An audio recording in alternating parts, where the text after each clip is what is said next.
कलवरी के पास खड़ा हो, खून की धारा देखता जा,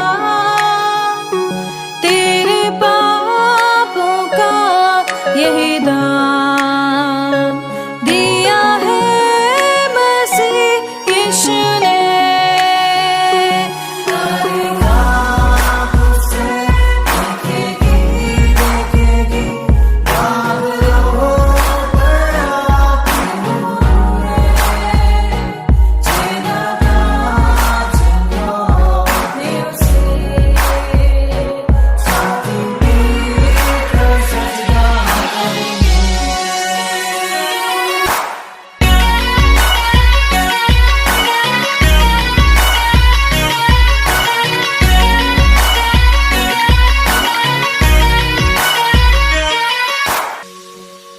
ये हुआ सब तेरे लिए, तूने भी उसे छेड़ा था,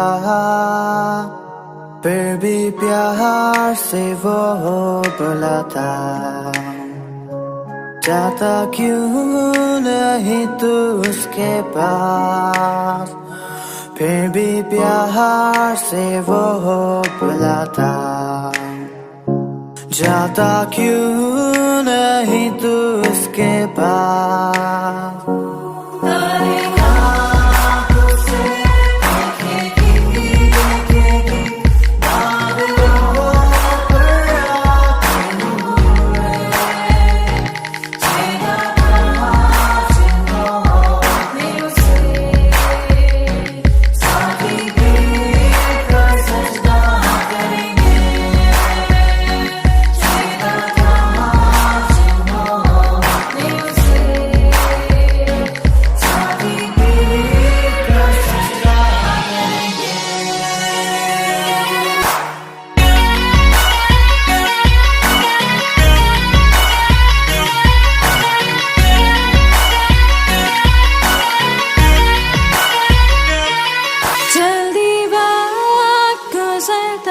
चाहता है, रात अंधेरी आती है, तौबा कर दरवाजा होगा बंद, कुछ ना होगा वे पछताने से, तौबा कर दरवाजा होगा बंद, कुछ ना होगा वे पछताने से।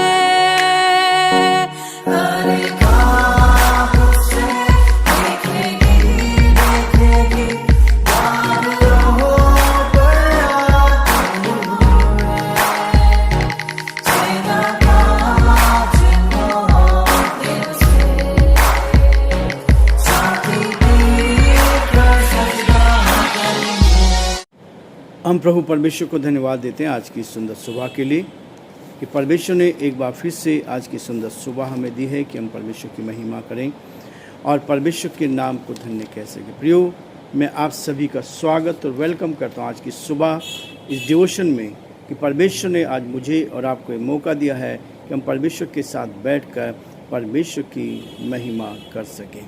प्रियो, आज की सुबह हम परमेश्वर के वचन का अध्ययन करना चाहते हैं ताकि हम पूरे दिन भर नई ताजगी, नई सामर्थ, नई शक्ति प्राप्त करें और जो परमेश्वर की योजना है उसको अपने जीवन में पूरा कर सकें। आज मैं गलातियों उसका 2 अध्याय और उसके कुछ पद को मैं आपके सामने पढ़ना चाहता हूं। कल हमने 13 पद तक पढ़ा था, आज 14 और 15 पद को पढ़ेंगे। लिखा है, 13 से मैं शुरू करूंगा। उसके साथ शेष यहूदियों ने भी कपट किया, यहाँ तक कि बरनबास भी उनके कपट में पड़ गया। पर जब मैंने देखा कि वे सुसमाचार की सच्चाई पर सीधी चाल नहीं चलते, तो मैंने सबके सामने कैफा से कहा, जब तू यहूदी होकर अन्य जातियों के समान चलता है और यहूदियों के समान नहीं, तो तू अन्य जातियों को यहूदियों के समान चलने की क्यों कहता है। परमेश्वर अपने इस वचन के पढ़े और सुने जाने पर आशीष दे। प्रियो, परमेश्वर का वचन हमें प्रोत्साहन करता है, आगे बढ़ाता है, ताकि हम आगे बढ़कर परमेश्वर की महिमा कर सकें। हम प्रार्थना करेंगे। धन्यवाद, स्तुति के योग्य हमारे सामर्थ्य परमेश्वर, आज की सुंदर सुबह के लिए दिल की गहराई से आपको धन्यवाद कि आपने हमें संभाला, आपने हमारी मदद की, सहायता की। आपका दया का हाथ हमारे साथ रहा, हम इसके लिए आपको धन्यवाद देते हैं। ये सुंदर दिन पिता परमेश्वर आपके बड़े अनुग्रह के द्वारा हमें मिला, ताकि हम आपकी महिमा कर सकें, आपकी बड़ाई कर सकें, आपकी स्तुति कर सकें और आपके नाम को सराह सकें और आपकी महिमा। हमारे सारे श्रोताओं के लिए प्यारे परमेश्वर बड़े आदर के साथ एक एक जन को आपके हाथ में सौंपते हैं। रतलाम के सारे भाई बहनों को हम आपके हाथ में सौंपते हैं, उनके प्रेम के लिए हम आपको धन्यवाद देते हैं। भरूच के सारे भाई बहनों को आपके हाथ में सौंपते हैं, जिनके साथ पिछले दो संपर्क करने का मौका मिला। नडियाद के सारे भाई बहनों के लिए हम प्रार्थना करते हैं और प्रार्थना करते हैं प्रभु हर एक परिवार को अपनी तसल्ली दे, अपनी शांति दे, अपनी उपस्थिति का एहसास दे। हम प्रार्थना विनती करते हैं शांतिपुर के प्यारे परमेश्वर उन सारे भाई बहनों के लिए प्रभु जिनके परिवारों में जाने का सौभाग्य आपने दिया, यीशु के नाम से प्रार्थना करते हैं आपकी उत्तम आशीष उनको मिले। जिन्होंने उद्धार के अनुभव को प्राप्त किया है, आप उनको उत्तम आशीष से भरपूर करें, ताकि आपका हाथ उनके साथ बना रहे। अहमदाबाद के उन सभी भाई बहनों के लिए प्रभु, हमारी बहन अर्पिता के लिए प्रार्थना करते हैं, उनके जीवन के लिए, उनके परिवार के लिए हम धन्यवाद देते हैं। हमारी प्रार्थना प्रभु हर एक को अपने हाथों में ले, ताकि हर एक जन आप में सुरक्षित रहे, आपकी महिमा कान बन सके। और जो प्रेम प्रभु इन सब के द्वारा मिला, हम उसके लिए धन्यवाद देते हैं और यही प्रार्थना विनती करते हैं प्रभु, आपकी सुरक्षा हर कदम पर साथ साथ बनी रहे, ताकि हम जीवन में आगे बढ़कर बहुतों के लिए आशीष में बने। हमारे प्रदेश के लिए, प्रदेश के मुख्यमंत्री के लिए प्रार्थना करते हैं, आपका दया का हाथ उन पर बना रहे।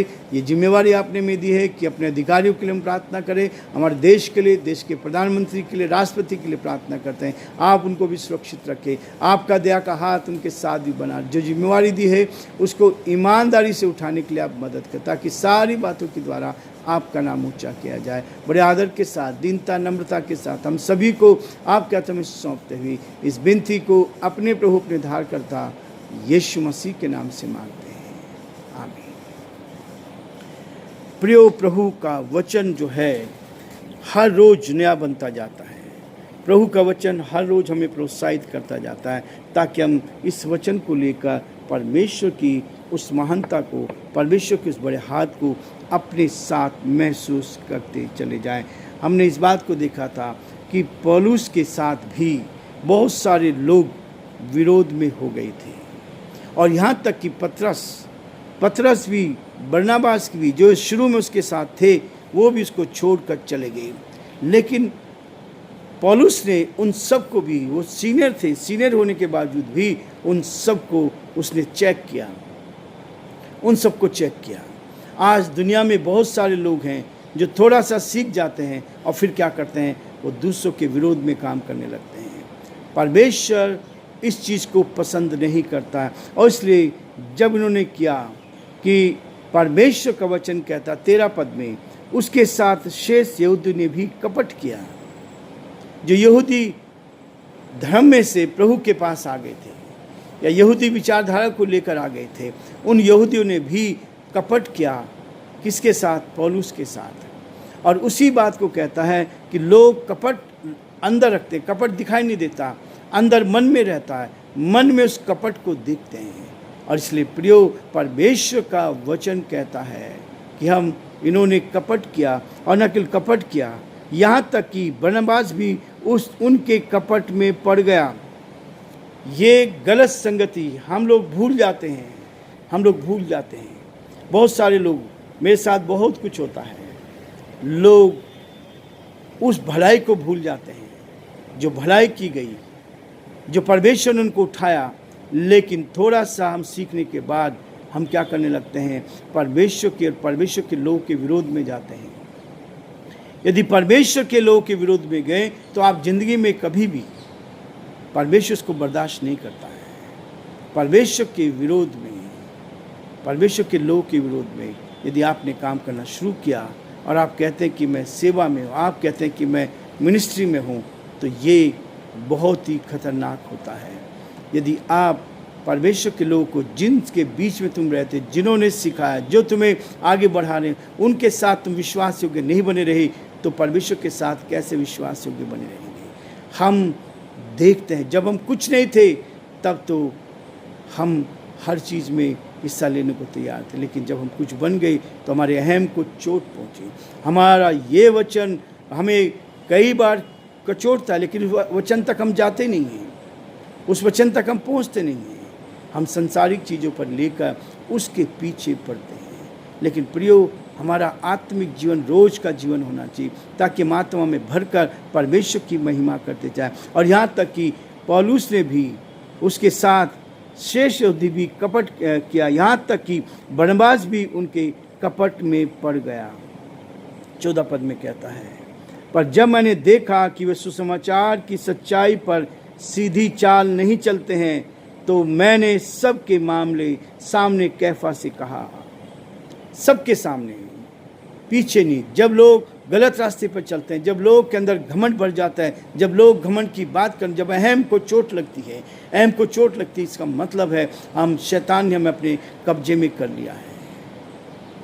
हम परमेश्वर के काम के विरोध में काम कर रहे हैं। और फिर यदि कोई आपको कहता है तो उस अहम को हम अपने जीवन में देखते हैं। लेकिन प्रियो, परमेश्वर का वचन कहे, कैफा ने को बुलाया, पतरस को बुलाया, पतरस से बात करी और सबके सामने इस बात को कहा कि यहूदियों के समान नहीं तो अन्य जातियों को यहूदियों के समान चलने को क्यों कहते हो? हम दूसरों को रास्ता दिखाना चाहते हैं।